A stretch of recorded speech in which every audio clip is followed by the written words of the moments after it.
नमस्कार मित्रांनो, आजच्या या नवीन व्हिडिओमध्ये आपल्या सर्वांचं मनापासून स्वागत.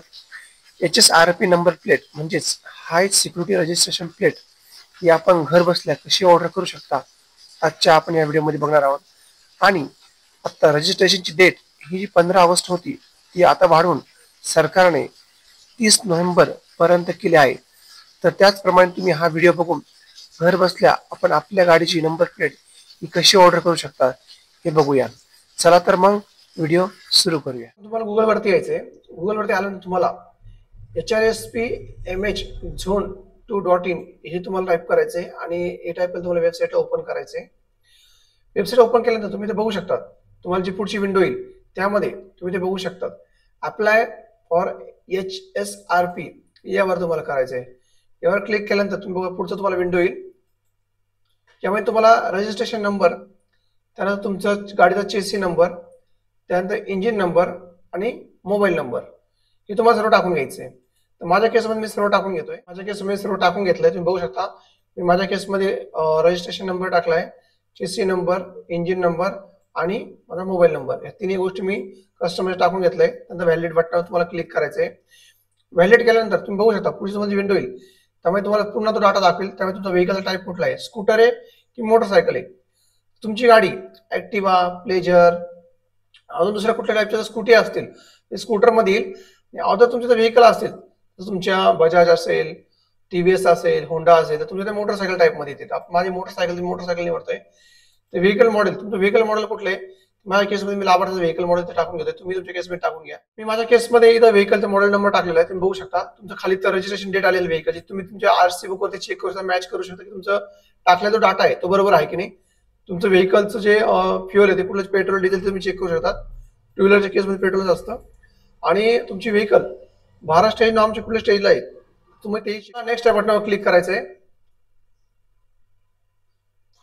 नेक्स्ट केल्यानंतर बघा तुम्ही तुमची व्हेकलची तुम्ही डिटेल भरलेली आहे सर तुम्हाला दाखवणार आहे. तुम्ही चेक करू शकता इथे भरली माहिती मी सर्व बरोबर आहे. त्यानंतर मी त्याला क्लोज करून पुन्हा नेक्स्ट करणार आहे.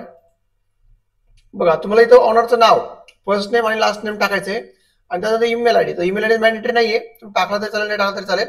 तर माझ्या केसमध्ये मी जो कोणी ऑनर आहे गाडीचं मी त्याचं नाव आणि आडनाव इथे टाकतोय. माझ्या केसमध्ये मी ऑनरचं नाव आणि सरनेम टाकून नेक्स्ट करतोय. त्यानंतर तुम्हाला पुढचं जी विंडो येईल ती बघा तुम्ही फिटमेंट टाईप. तुम्हाला फिटमेंट टाईप कुठला पाहिजे त्यावर तुम्हाला क्लिक करून तुम्हाला पुढे माहिती दिसेल. फिटमेंट टाईपवर क्लिक करायचा. फिटमेंट सिटी तुम्ही कुठल्या RTO झोन मधून येतात तर मी माझी RTO झोनची सिटी आहे ती सिलेक्ट करतोय. तुमच्या जवळची सिटी असेल तुम्ही सिलेक्ट करा. त्यानंतर अपॉइंटमेंट टाईप, तुम्हाला अपॉइंटमेंट टाईपवरती क्लिक करा. तुमचा अपॉइंटमेंट टाईप कुठला आहे, डीलर असेल तर डीलर, तुम्ही होम डिलिव्हरी पण घेऊ शकता. पण माझ्या केस मी डीलर झोनला निवडतोय.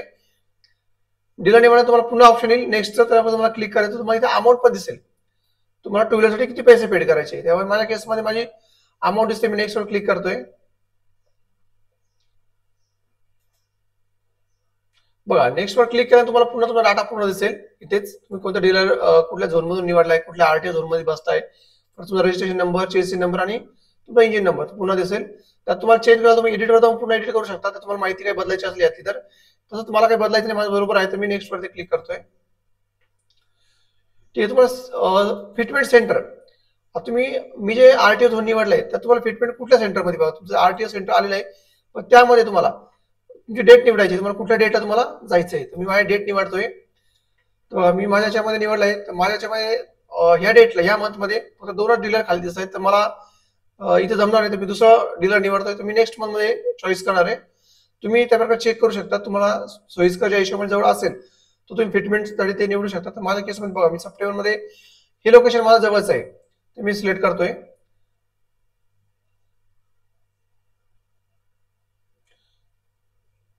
फिटमेंट डीलर सिलेक्ट केल्यानंतर तुम्हाला त्याची डेट निवडत आहे. तुम्ही कुठल्या डेटला तुम्हाला जायचंय. तर माझ्या केसमध्ये मी एवढं लवकर होईल लवकरात लवकर पॉसिबल होईल त्यासाठी कस्टमरला पाठवण्याचा मी 1 तारीख निवडतोय. तुमच्या केसमध्ये तुम्ही ते निवडू शकतात कस्टमरला विचारून. त्यात पुढे तुमचा टाइम, तुम्हाला कुठल्या टायमिंगला जमेल त्या दिवशी तर त्या दिवसाचा टाइम तुम्हाला सिलेक्ट करायचा आहे. तर मला सकाळी कस्टमर जमणार, संध्याकाळचा टाइम मी सिलेक्ट करतोय. तुमच्या केसमध्ये तुम्ही टाइम सिलेक्ट करा. बघा तुमचा स्लॉट आता बुक झालेला आहे. म्हणजे तारीख आणि टाइम हे दोन्ही मी बुक केले, तुम्हाला कन्फर्म करायचंय. जेव्हा तुम्हाला ते विचारताय की तुमचं सर्व काही तुम्हाला बरोबर असेल तर तुम्ही कन्फर्म करायचंय का, तुम्ही माहिती विचार बघू शकता. ओके, माझ्या केसमध्ये मी सर्व बरोबर भरलेलं आहे त्यामुळे मला कन्फर्म करायचंय. तुम्ही तुमच्या कस्टमरला एक ओटीपी गेला असेल तर तुम्ही त्याला विचारून घ्या आणि ते तुम्हाला फिल करायचं आहे. तर माझ्या केसमध्ये मी टाकतोय. तर माझ्या केसमध्ये ओटीपी आलाय, मी तो ओटीपी टाकलेला आहे आणि व्हेरीफाय ओटीपीवर क्लिक करायचं आहे. बघा ओटीपी व्हेरीफाय तुम्हाला पुढे पेमेंटसाठी विचारतील ते. तर तुमचं बघा ₹450 तुमचं फिटमेंट कॉस्ट आहे पूर्ण प्लेट सहित. तुमचं जीएसटी आणि टोटल जे अमाऊंट आहे मध्ये दाखवणार आली बघा.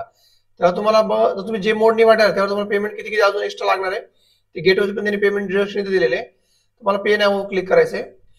पे नाव क्लिक केल्यानंतर बघू शकता रिडायरेक्ट तुमच्या पेमेंट मोडला, ऑनलाईन पेमेंट मोडला. तुम्ही त्यात फोन पे, गुगल पे, जो मोबाईलचा पेमेंट मोड असेल तर तुम्ही करू शकता. तर माझ्या केसमध्ये बघा मी युपीआय वरनं करतोय. तर मी इथे बघा युपीआय वर क्लिक करायचंय मला आणि क्यूआर हा बेस्ट ऑप्शन असतो प्रत्येक पेमेंट मोड साठी. तर मी जनरेट क्यूआर वर क्लिक करून आता पेमेंट करतोय. बघा अशा प्रकारे माझा पेमेंट डन केलेला आहे. तुम्ही बघू शकता माझं पेमेंट सक्सेस झालं. आणि इथे बघा माझी जी पेमेंट रिसिप्ट आहे जी मला कस्टमरला द्यायची आहे ती इथे जनरेट झाली. तुम्ही यामध्ये बघू शकता बघा त्या कस्टमरचा व्हेकल नंबर इथे आलेला आहे. त्यानंतर त्याचा इंजिन नंबर, चेसी नंबर जो आहे तो इथे तुम्हाला दिसतोय, टाईप इथे दिसतोय, त्याचं नाव इथे दिसतंय.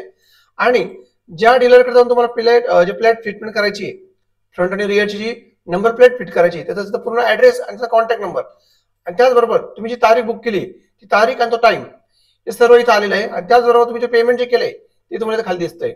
आणि तुम्हाला जी रिसिप्ट आहे याची एक्सपायरी पण तुम्ही बघू शकता. तुमची रिसिप्ट जी आहे तुमची ती आजची तारीख आणि तुमची एक्सपायरी कधी होणार रिसिप्ट ती 30/11 पर्यंत. म्हणजे आपण समजू शकतो की तुम्हाला एक 3, 3.5 ते 4 महिने तुम्हाला टायमिंग दिला आहे त्यामध्ये रिसिप्टसाठी. तुम्ही रिसिप्ट त्या स्वतःजवळ ठेवू शकता, ती वापरू शकतात काही वेळ. त्यानंतर तुम्हाला पहिले ह्या डेटला जाऊन तुम्हाला जी आहे नंबर प्लेट जी फिट करून घ्यायच्या प्रकारे घर बसल्या HSRP प्लेट आपण कशी बनवायची हे तुम्हाला मी आपल्या आजच्या व्हिडिओत सांगितलं आहे.